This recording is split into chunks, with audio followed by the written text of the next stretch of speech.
He's the spokesperson for the biggest galactic empire New Eden has ever seen.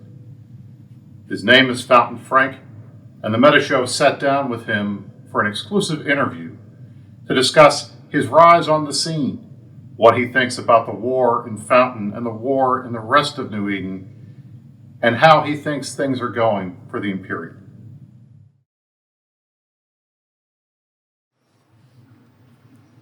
Thanks for sitting down with me today, Fountain Frank. I appreciate you taking the time. I appreciate your willingness to answer some of our questions. You're welcome. Thanks for having me. You know, I'm a big fan of the show. I watch it every Saturday during executive time. So, this has been a tough week for the Imperium. It has been pushed out of Fountain, and you guys have lost 3 Keep Stars, 1 in J5A, 1 in IGE, and 1 in CTEC-N. And if I'm correct, these are the first Keep Stars that you guys have lost in any war. Nothing you just said there was accurate. Excuse me? Yes, excuse you. I expected better journalism from you, Brisc. You're supposed to be a professional. First, the initiative's never lived in Fountain. First thing. Second of all, we haven't lost any Keep Stars. How can you say that it never lived in Fountain? We staged out of those Keep Stars in J5A and IGE for years. Okay, let me dumb this down for you so maybe even Captain Soban can understand it. Have you ever been in local chat with Horde? Yeah, you have, right? So have I. Okay, and what do you hear constantly? It are goons. It and goons are the same. You are just goon pets. Okay, if that's true, where do goons live? Delve? Delve, right? Exactly. So if all of Init are goons, and goons live in Delve, Init lives in Delve. Not that hard a concept, right?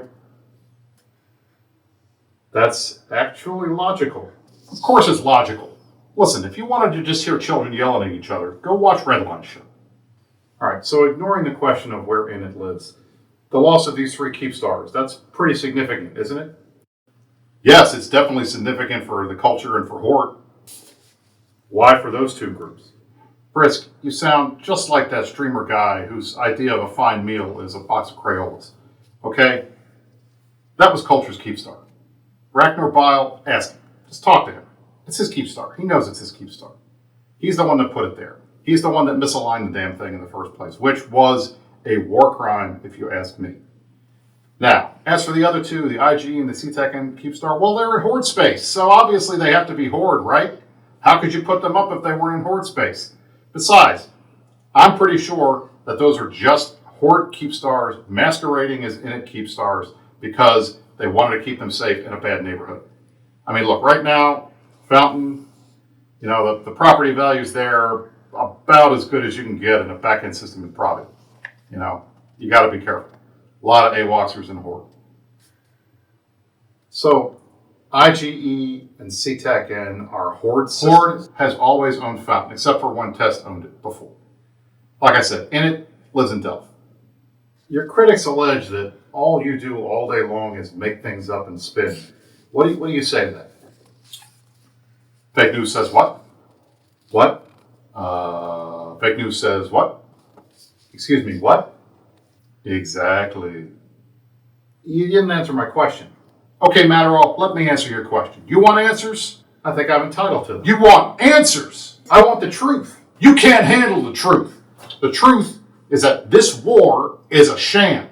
It has always been a sham. Horde goes blowing up their own stuff. You got PanFam running around acting like they're doing a lot of things. Tested down in the south. They haven't done nothing. You got poor Brave going out and intosising all Aquarius and acting like they did a big, bad, important thing. And then a week later, when goons take it all back, they got to pretend it didn't matter. I feel bad for those noobs. That's a shame. As for the rest, Test is doing less than nothing in the south. But the whole time, Villy and Piggleman are running around making all kinds of money with their TTT up in HiSec. Now let me ask you this, Mr. CSM man. You got to go and sit in these meetings and listen to Phantom Mike and listen to Torvald. How can you look those 2 guys in the eye knowing they're getting better content running Abyssal PvP sites on Twitch and running and doing dread bombs in low sec than you guys have in your little nullsec war. How are you going to sit there and enjoy that? I bet that's a lot of fun for you, isn't it? I know it's been hard. It is hard. And that's the shame about this whole thing. It pains me to say how fake this war is. But it is. But hey, you know what? Can't not fight it. You got to keep fighting. So we're going to keep fighting the war no matter what, even though it's not real. And the only people making any money are the guys selling cormorants and munis, because God knows that they've whelped enough of those. But hey, you know what? As the old adage says, Brisc, follow the ISK. Frank, you've been very generous with your time here today, and I think you've given us a lot to think about. So It's been an honor.